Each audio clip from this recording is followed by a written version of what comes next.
Bismillahirrahmanirrahim. Assalamualaikum warahmatullahi wabarakatuh. Alhamdulillahirabbil alamin. Allahumma shalli ala Muhammad wa ala alihi washabbihi ajma'in. Ya Rahman ya Rahim wa fari yang dibangkasi hakim. Rabbi shrah li sadri wa yassir li amri wa datang ini saya kau qali. Rabbi zidni ilma warzuqni fahma. Amin. Qala ta'ala fi kitabil karim, a'udzu billahi minasyaitonir rajim. Wa ta'awanu 'alal birri wat taqwa. Wa la ta'awanu 'alal ismi wal udwan. Wattaqullaha innallaha syadidul iqab. Allah Subhanahu wa ta'ala berfirman,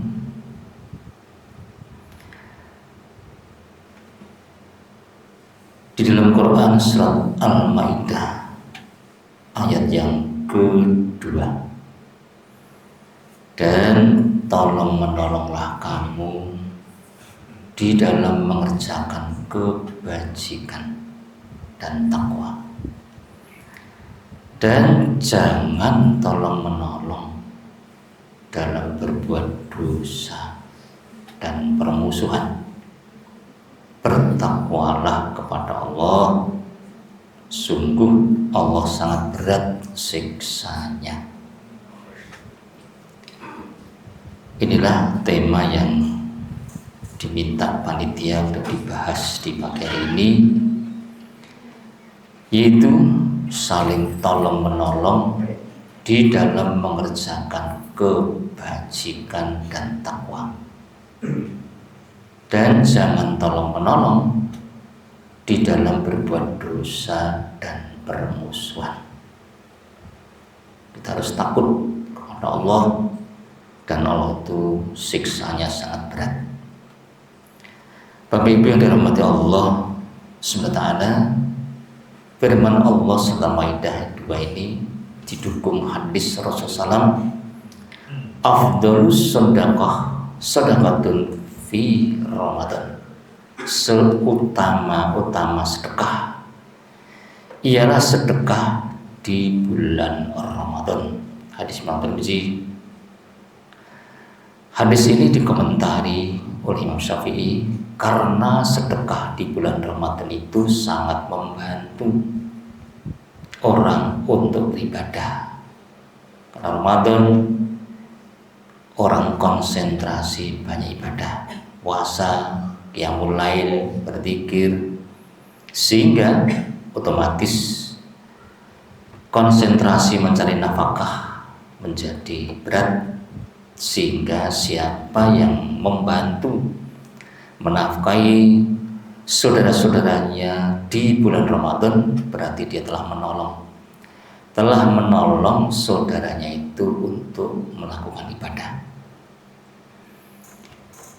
Dan kita dilarang tolong menolong untuk berbuat dosa.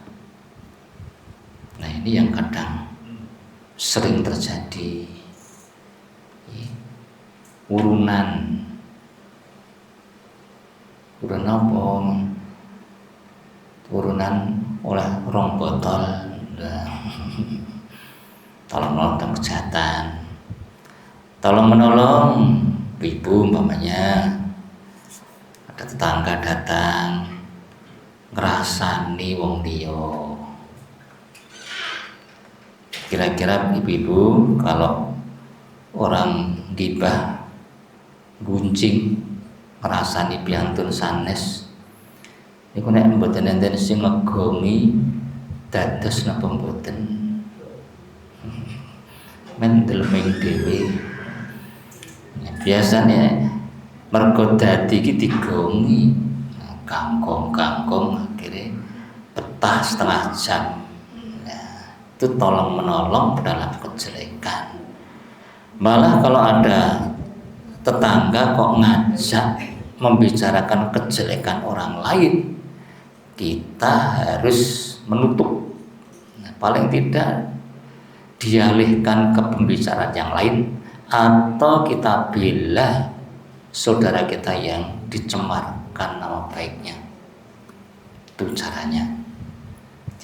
Intinya sekalian, Allah itu memerintahkan kita supaya berbuat baik itu bantu-membantu, tolong-menolong. Bahkan harta yang dipakai untuk membantu orang berbuat baik, maka harta itu akan menghasilkan pahala yang berlipat-lipat ganda dibanding harta itu didiamkan saja atau justru untuk menolong orang berbuat jahat. Harta itu akan menjadi buah yang sangat banyak karena dipakai untuk berbuat baik. Mendirikan masjid, tolong menolong. Belikan karpet, tolong menolong, dan dipakai terus, maka mengalir terus harta itu. Oleh karena itulah sebaik-baik sedekah akhirnya sedekah di bulan Ramadan, ya karena bulan ini bulan banyak orang beribadah. Apalagi ketika orang yang kita tolong itu memang orang yang sedang membutuhkan pertolongan. Saudara muslim kita di Palestina, di Aceh, di Sumatera Utara, Sumatera Barat, deritanya sangat panjang. Rasulullah SAW dalam hadis Imam Muslim dari Abu Hurairah, beliau bersabda, barang siapa membebaskan kesulitan seorang muslim dari kesulitan-kesulitan dunia, maka Allah akan membebaskan darinya kesulitan-kesulitannya di hari kiamat. Dan barang siapa yang memberikan kemudahan kepada orang yang sedang kesulitan di dunia, maka Allah akan memberikan kemudahan baginya di dunia dan di akhirat. Dan barang siapa yang menutupi aib orang muslim, maka Allah akan menutupi aibnya di dunia dan di akhirat. Dan Allah itu senantiasa menolong hambanya selama hambanya menolong saudaranya. Barang siapa yang membebaskan kesulitan-kesulitan saudaranya di dunia, Allah juga akan bebaskan kesulitannya nanti di hari kiamat. Betapa sulitnya menyeberang jembatan di atas neraka. Yang di hadis Imam Tirmizi itu disebutkan dari 1000 orang anak turun Adam yang ke neraka 999. Berarti nyebrang jembatan ini jangan ngeli kaya apa. 1000 wong sing nyemplung neraka 199. Maka ketika itu tidak ada orang yang bisa bicara. Saking ngeri dan susahnya menyeberang jembatan itu, pengait terus bergerak nyantoli orang-orang di atas jembatan, dilempar. Bahkan ada orang yang sudah terkoyak-koyak dagingnya terkena pengait itu sampai ke ujung masuk surga juga ada. Kesulitannya sangat luar biasa, yang bisa bicara hanya para nabi. Mereka pun hanya mengatakan, ya Allah selamatkan, ya Allah selamatkan, ya Allah selamatkan. Istri Nabi tanya, apa anda ingat keluargamu atau Nabi? Tidak ada orang yang ingat orang lain. Susahnya lewat di atas jembatan neraka itu. Barang siapa yang di dunia membebaskan kesulitan-kesulitan saudaranya, kesulitannya di akhirat akan dibebaskan oleh Allah. Itulah untungnya orang yang diberi harta dimanfaatkan. Dan barang siapa yang memudahkan Memudahkan itu berarti ya ngentengke. Ada orang punya hutang kepada kita, belum bisa nyaur, ya serapopo. Sasingat biar apa-apa, dimudahkan. Jual beli juga begitu. Nyang-nyangane gampang. Orang jelimet. Lombok siji direwangi padu. Huzaifah pernah mengatakan begini, Allah memanggil orang-orang kaya dan ditanya tentang untuk apa kekayaannya itu. Dijawab, aku memudahkan kepada yang minta kemudahan dan memberi tempo waktu kepada orang yang sedang kesulitan. Sing njaluk utange disuda ya disuda, sing nyuwun utange rung iso mbayar saiki ya ora apa-apa. Allah Ta'ala berfirman, aku lebih berhak melakukan itu daripada kamu. Berilah kemudahan hambaku ini. Para malaikat menyambut roh seseorang lalu dimasukkannya ke surga. Kemudian ditanya, apa yang telah kamu lakukan? Dia berkata, aku pernah jual beli dengan orang, maka aku beri tempo kepada orang yang sedang kesulitan dan meringankan kepada orang di dalam pembayarannya. Hadis Imam Bukhari, Imam Muslim. Wong nek entengan seperti itu ya sok dientengke Gusti Allah. Nyang-nyangan gampang, barang dinyang ya duitmu piro. Namung niki ya wis ra apa-apa. Nyogonan Bali ki motor anyar tukunen 10.000. Wah, bangkrut. Allah, gitu. Orang yang entengan, masya Allah. Besok disambut rohnya oleh para malaikat sampai malaikat itu tanya, lu kamu itu punya amal apa toh? Dulu aku seneng, ya meringankan orang-orang susah. Jual beli juga enteng, sing rung iso nyaur ya rapopo, mburi-mburi rapopo. Niatnya memang dalam rangka cari pahala. Bahkan di urusan doa ada hadis sahih dari Albani, barang siapa yang ingin dikabulkan, diijabah dan kesulitannya dihilangkan, maka hendaklah dia itu melepaskan kesulitan dari orang yang sedang kesusahan.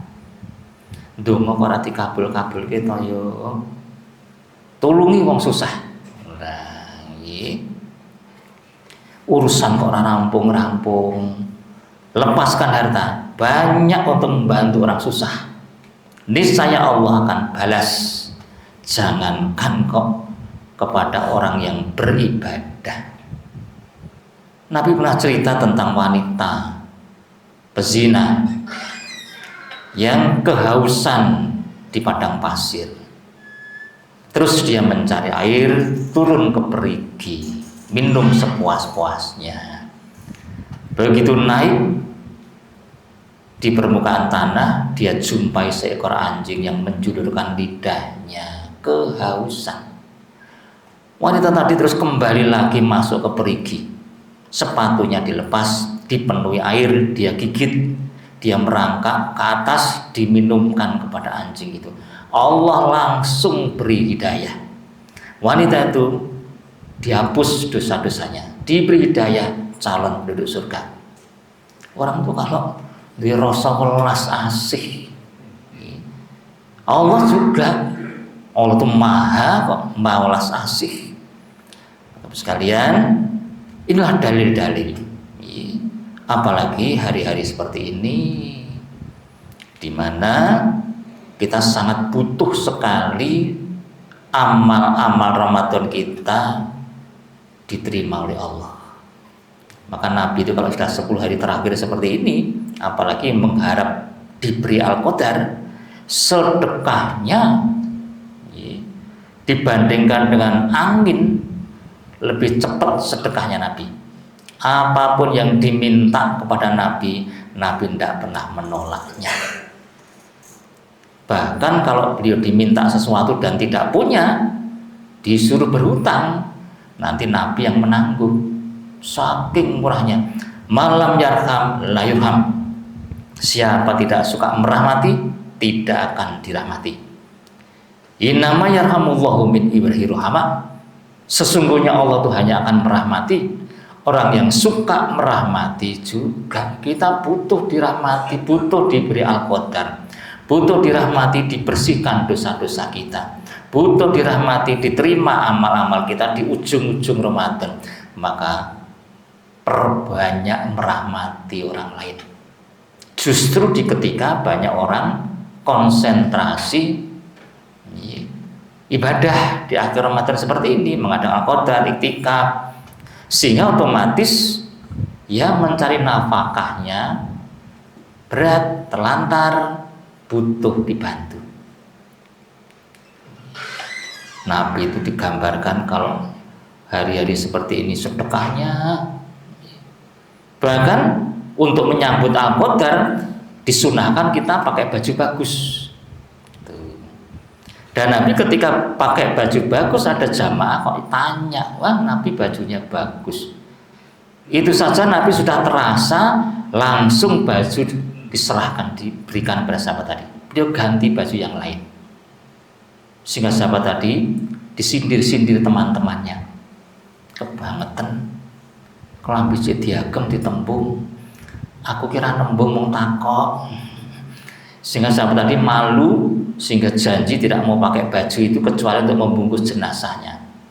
Murahnya Nabi itu Masya Allah. Baru tanya kalau sudah diberikan tuh. Coba baru praktekkan. Pak Ustadz motornya bagus, Pak Ciloko aneh. Nah, apalagi Indonesia ini nyun sewu, biaya untuk Lebaran Idul Fitri itu besar sekali. Fakir miskin bingung, padahal dia harus banyak ibadah di ujung Ramadan. Sementara untuk persiapan Lebaran itu tidak sedikit. UMR 2 juta sekian, anaknya papat, kabeh njaluk klambi anyar. Betapa pusingnya, apalagi sebentar lagi rego-rego yang muda katanya, bensin naik otomatis semua naik. Betapa sedihnya mereka. Maka tempat saya itu saya anjurkan zakat fitrah sejak di zaman Umar bin Abdul Aziz itu sudah mulai banyak dibayarkan dengan uang. Berarti kalau ada jamaah kok membayar zakat fitrahnya pakai uang, kita terima, jangan hanya wujud beras saja. Karena hadisnya mengatakan bahwa zakat fitrah itu untuk menggembirakan fakir miskin hari raya, untuk mencukupi mereka supaya tidak meminta-minta. Maka fatwa dari Syekh Qardawi dalam buku fikus zakatnya itu uang juga diterima, beras juga diterima, supaya mereka itu tidak susah. Fakir miskin kok mung duwe beras tok, ra nyekel duit. Kira-kira susah napa dereng, napa sik mumet napa pun cukup. Beras sono ra duwe gas, nunggoni beras. Akhirnya berasnya didol, beras zakat didol ya harganya jatuh. Nah, berasnya sebagian didol gitu gas, segone mateng ra ono lawe, ora doyan madang. Akhirnya berasnya didol meneh gitu tahu tempe sambel. Wetenge wareg, anake nangis njaluk klambi anyar. Dinggone beras ra gelem. Beras dol meneh. Gitu ku klambi anake. Wah, anake seneng, kancane do teko, sungkem salib njaluk sangu. Sangune beras do nesu. Cah cilik-cilik sangune beras. Akhirnya beras dol meneh. Lah ternyata di zaman sekarang ini uang mendominasi barang, kata Syekh Qardawi, maka fakir miskin lebih bahagia dengan uang akhirnya. Beda dengan zaman Nabi, barang mendominasi uang, sehingga sering terjadi barter. Di zaman seperti ini, Idul Fitri di negeri kita itu biayanya tinggi. Indonesia itu yang bodoh besar bukan Idul Kurban, Idul Fitri. Idul Kurban 4 hari, Idul Fitri 1 bulan. Nek jek sawal iki sih bodoh. Bapak Ibu butuh baju baru itu Idul Fitri apa Idul Kurban? Nah, mau nyembelih wedhus klambi anyar terus. Nek kabeh klambi anyar sak omah sak setel 300, sak omah ya karo 0,5 yuta. Rotine nyepaki, empinge, tapene astore, sirupe marijan. Nglontong opor, pitik Jawa sambil golek-golek kerupuk urang. Mudik pulang kampung, tikete oleh-oleh sangune, nyangoni ponakan-ponakane. Mbah Putri kon koke jukensi barang. Balik ning Yogya siap-siap tarian-tarian, sawalan RT RW PKK Desa Wisma. Saya kalau sawalan kanca mancing barang. Tarian wae. Kanca-kanca do teko ngejak riune leh tarian meneh. Riune SMA, SMP, SD, TK, PAUD. Nah, iki sampai siji nek diitung. Apalagi banyak tamu ya isin nek ra nyuguhi, kwani tamune akeh, ra duwe apa-apa. Lah, pusing kepalanya. Apalagi ibu-ibu rada ndek gengsi, isin Pak isin. Iki temboke cetek wis arek mbok dicat anyar. Iki meja kursi yat itu wis arek mbok ganti anyar. Iki bojone yat yo elek. Ganti anyar. Insyaallah. Maka betapa butuhnya fakir miskin ditolong, dibantu, diringankan. Siapa yang meringankan kesulitan saudaranya, apalagi supaya mereka bisa beribadah di akhir Ramadan, maka kesulitannya akan dibebaskan oleh Allah, doa-doanya akan diijabah, dosa-dosa akan ditutup dengan sedekah-sedekahnya. Semoga di akhir Ramadan seperti ini kita banyak melepaskan harta kita untuk mendatangkan rahmatnya Allah SWT. Demikian, Assalamualaikum warahmatullahi wabarakatuh.